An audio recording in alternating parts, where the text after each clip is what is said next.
Today we're going to be learning about the United States Constitution.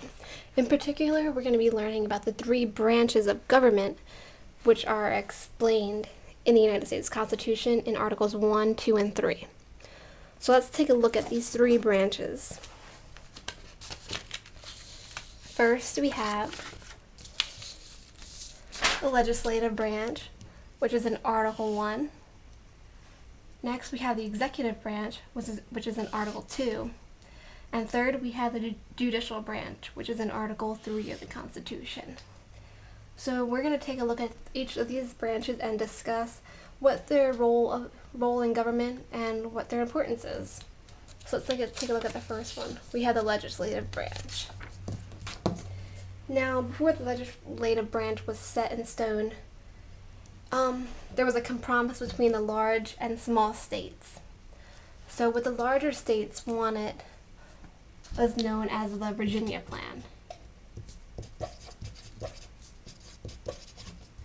And what this meant was that representation would be based on population.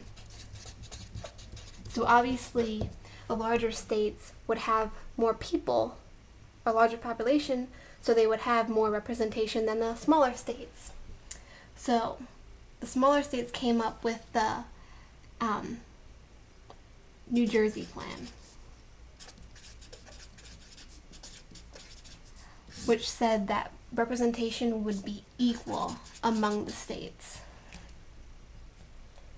So basically, our legislative branch is a combination of both the large states and the small states plans. That's why we have a bicameral legislature, which means there's two distinct groups within the legislature. As you can see on the map of the United States, Virginia is right here, representing the large states, and New Jersey is right over here, representing the small states. And the compromise that we created between the large and small is the Connecticut Compromise, so it's somewhere right over here. So between the large states and the small states, we came up with the House of Representatives,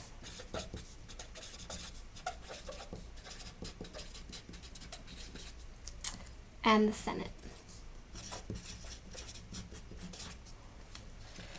So for the House of Representatives, this is based on population, which agrees with the Virginia Plan. So each state will have a different amount of representatives in the House.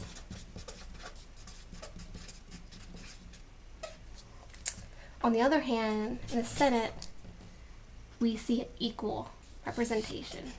So each state gets 2 senators.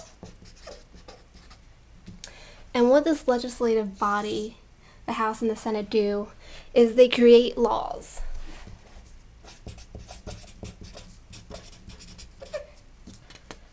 Alright, let's go to the next branch. We have the executive branch. Consists of the President of the United States, which currently is Obama. And also is the Vice President.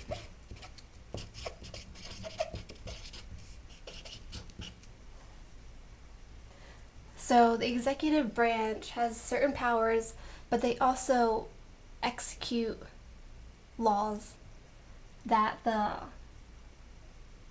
legislative branch has created.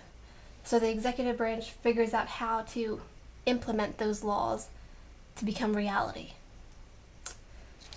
And finally, we have the judicial branch. And basically, the judicial branch comes from its name, meaning judge. So these are courts of judges that are chosen to act as a judge and to see if laws are being implemented correct and in the correct manner, and even or if they're working or not, or if they're serving any purpose or use. So, we have the legislative branch, we have the executive branch, and the judicial branch. And they all work together to create the government.